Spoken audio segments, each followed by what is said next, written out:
2,347 days ago, Harold Dean Carr Jr., Peppy, died at 7:55 p.m. from multiple injuries sustained at approximately 9:30 a.m. that morning. I watched my 56-year-old dad take his last breath while holding his hand in a room full of people that loved and adored him.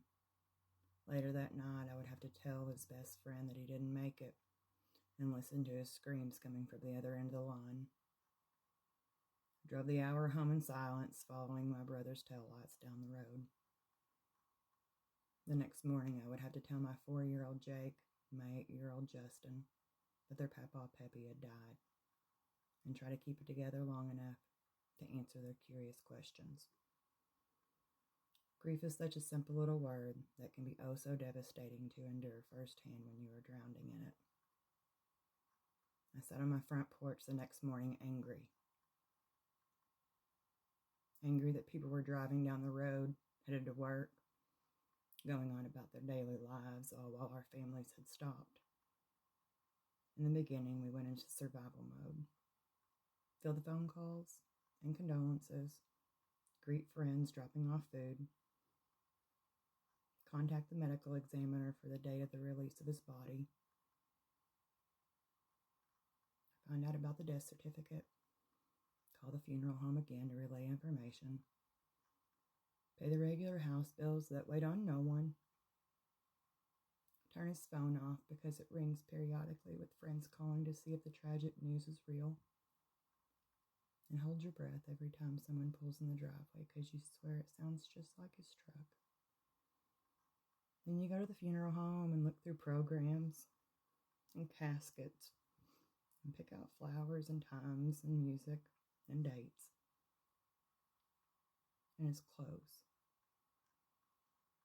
His clothes. Not knowing what you're doing or if you're doing the way he would want, because whoever really talks about death or their own funeral, onto the cemetery to pick out his final resting place and decide that beside his Grandma Olin would be the best after all the great summers he enjoyed and felt safe and loved and at home with her as a kid growing up. Maybe that's why him and Mom spent the last 22 years living in that tiny little house raising us. I've had to watch the dash cam video of that day over 300 times. Imagine that for a moment. Knowing that video frame by frame and word for word. Having nightmares about it for years, playing out differently, and then having to watch the actual video just to see how it really ended. I've had to read my own dad's autopsy report. No one's child should ever have to read the damage done to their loved one like that. I had to help my brother hold up our mother while we watched them close the casket on him for the last time. Then watch my brother and 7 of our dad's friends and family put him in the ground. Watching grown men cry over their friend is devastating to witness firsthand. I had to be relentless to even have this case brought about by the preceding state's attorney, Hardin County State's Attorney, after he dismissed lesser charges. I still have to go to therapy every Friday to help me deal with my crippling grief, depression, and anxiety.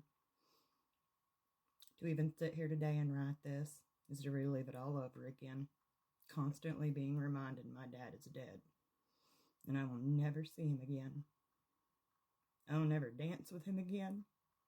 I will never hear his laugh or see his smile. I will never hear "I love you, sissy. Kiss the babies for me." My dad will never get to enjoy his retirement, fishing, spending time with his wife, driving his beautiful team of horses, chasing his wild grandbabies, watching their ball games, watching them run track, participating in FFA. The list is truly endless. I've had to put his picture as the background on my phone to remind me not to call him daily, to tell him something, or to ask a question. Thursday, August 24th, 2017.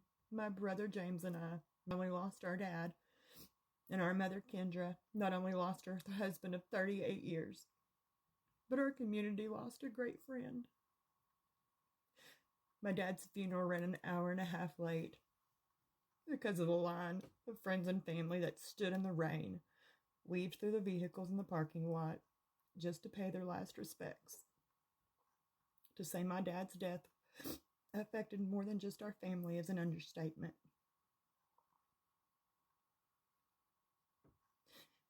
My dad will never get to walk me down the aisle and give me away to the man that he knew was meant for me.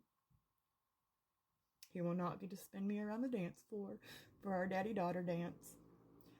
I will not get to laugh uncontrollably at him getting leg cramps but continuing to dance anyways. My dad will not get to see his grandchildren, Justin, Cooper, Jake, Tessa, and Ryder, graduate high school.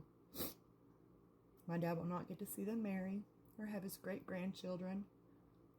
My dad didn't get to drive his team of horses to deliver my brother's beautiful bride the day they got married. These things were taken from him when he was taken from us. I hope Mr. Tullis begs for God's forgiveness every single day for what he has done to my dad and to our family, because he will never get it from us.